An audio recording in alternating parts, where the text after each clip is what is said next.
Hi guys, if you didn't know, the new Hwayoung character has finally come out, and with her release comes her skills and also a really interesting showcase. But as I'm sure you could probably tell by the title of this video, this character looks absolutely bonkers. Let's get into it. First and foremost, I'll go through and allow you guys to see a little bit of the animations. Basically, everything that we had seen initially in terms of the leaked showcase was confirmed to be true as of this video. With it though, she is absolutely crazy, but of course with the leaks that we had saw or we had seen initially, it was kind of up to insane art by the way, but the viability or the strength of Hwayoung was always going to come down to how strong or how good her damage multipliers were going to be. Now, based on her numbers that we're seeing here, her base stats were also correct, her imprints were also correct, but now let's actually get into what we're seeing here. First and foremost, again, she is a character who has an interesting setup in terms of stats. She has crit rate, self imprint, she has attack or decently high attack. For a warrior, she's got decently high bulk in terms of HP and defense as well, and isn't the slowest warrior either with 102 base speed. Now, the first skill that we have to go over, we should go over again, is Sura Reave the Skies. Now, this is the skill that in 99.99% of cases, or whenever you have a skill that looks like this, that includes things like ignores damage reduction and damage sharing effects, that's usually an indicator that damage multipliers on skills like this are usually low, and it usually takes being paired with someone like an attack buffer in order for someone like Hwayoung, or in order for skills like this to actually do enough damage. However, before we get into that, it does also read that when the target is of the light element, you increase the damage dealt, and you can also soul burn for 10 souls to increase the damage dealt too. It is on a 4-turn cooldown, which is it is what it is. It's not that long of a cooldown, but that's where we have to go to the second skill. Now, her second skill is called Divine Wheel. It reads that she is immune to buffs and debuffs. Now, this is a dual purpose, or a positive and negative technically for her. But as you probably just heard me mention, typically when you have skills that have ignore defense penetration or ignore damage sharing effects, ignores admin, aureus, etc., it usually means that they have bad multipliers, and you're forced to therefore buff the character via something like attack increase. However, because she is immune to buffs herself, it means that in most cases her damage manipulation, or the amount of damage that she does, is, well, reliant on debuffs, which, okay, I guess you could perhaps run something like defense breaks against the enemy team, but because you have no access to, or attack buffs don't have any value, you need to make the multiplier on her S3 actually significant. Otherwise, this is going to do no damage whatsoever. Now, part of the reason why I think this is also the case is because, or part of the reason why I think the S2 that we're about to read is so impactful, is because of the fact that, again, she's immune to all buffs. But as we continue, it says that she increases her defense proportional to attack, meaning that she does care about attack. And also, after an attack, except for the caster is attacked, when the damage is suffered 40%, when the damage suffered is 40% or more of max HP, you activate Sura Reave the Skies, aka her S3, against another random ally or another random enemy. Oh my god, if that was her ally. Anyways, that also lines up with a 4-turn cooldown, but the idea here is that technically speaking, you do have two big potential nukes that could, well, one-shot a character depending on how good the multipliers are. But let's not get too far ahead of ourselves here. There is something that is also worth housekeeping and kind of noting, which is the fact that the rate of the defense effect does not change after it's activated. Presumably, I guess this means you can't have any other effects affect you, maybe imprints or something like that, or some other effect in the future. So the amount of defense that you gain is always the exact same. Now, the last thing we have to talk about is the Infernal Strike, and this is a 20% combat readiness push, assuming that you S1, and also gives a bit of credibility towards the idea of building her on counter. However, I know what you're thinking. Connor, stop stalling over it. Does she do enough damage? And, well, I'm going to let the combat demo speak for itself. I'm going to hide my camera for a second just so you can see, and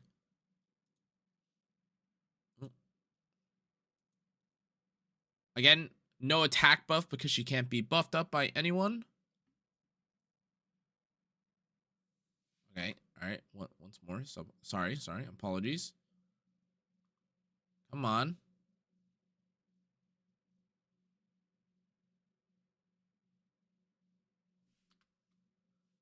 Did you see that? Did you catch that, guys? I'll I'll move it back for a second so you can catch just how much damage that did. That's right. That says 27,000 damage to Ruel of Light. Extinction, by the way. Now, of course, there are a couple things to take note of here. There isn't anything that really anyone on the team can do to stop the damage that Hwayoung is doing, aside from, well, building defense or building additional resistances. However, as you're seeing right here, there's an Ilanov, there's a Last Rider Crowd, there is a Horsetti. This is, for 99% of the player base, one of the most difficult arena defenses to fight in the game. There, of course, are some compositions that you guys have rightfully mentioned that could result in some victories or in some wins, but in terms of consistency, this is not a very easily beaten team with the right team composition. Now, again, before you guys keyboard warrior it out, I promise you, there's a reason why this team is being shown, and although sometimes showcases can look a little finicky, this is a very difficult to fight team composition and was something that a lot of even the top arena players were attempting to try to brainstorm to try to find a viable offense against. So this is a credible defense that, in my opinion, being solved is quite helpful. Now, the thing that I think is pretty crazy about this, again, is, well, this is 27,000 damage on a crit against, a team that has Ilanov and stuff on it. It's not even like there's defense penetration or anything like that.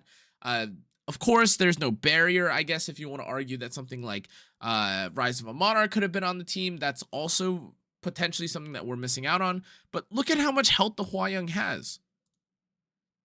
That's at 15,000 HP. Now, of course, there are a couple things to consider here, of like including how much armor or how much HP and defense someone like Bystander Hwayoung has. But as I mentioned earlier in my initial kind of first impressions of Hwayoung, it'll all come down to her stats and her numbers to actually see how good she is. But if she's doing 27,000 damage with 15,000 HP as her, as her baseline, this essentially means that, well, if you pair her with some sort of immortality, or if you pair her with someone like Bride Senya, you kind of have an unstoppable character here. And formerly, players would say, oh, well, we already have that with we already have that with characters like Amiki, or we already have that with characters like Bloodblade Karen. But the introduction of someone like Bystander Hwayoung, it gives you two potential nukes, maybe not to that 27,000 damage threshold, in the same way that you'd maybe be able to do against someone like Ruel of Light, but the damage here is pretty respectable here, guys. Now, I also want to point out, of course, this is a soul burn. As you can see, like the little flash here, it is a bit of a soul burn, so it's not that it's like necessarily like false or anything, but it's 27,000 damage, assuming that you do have access to souls, which could prove to be a little bit tough because, most tank compositions don't really run that. But if you do manage to, for whatever reason, have access to this, 27,000 damage is not bad at all.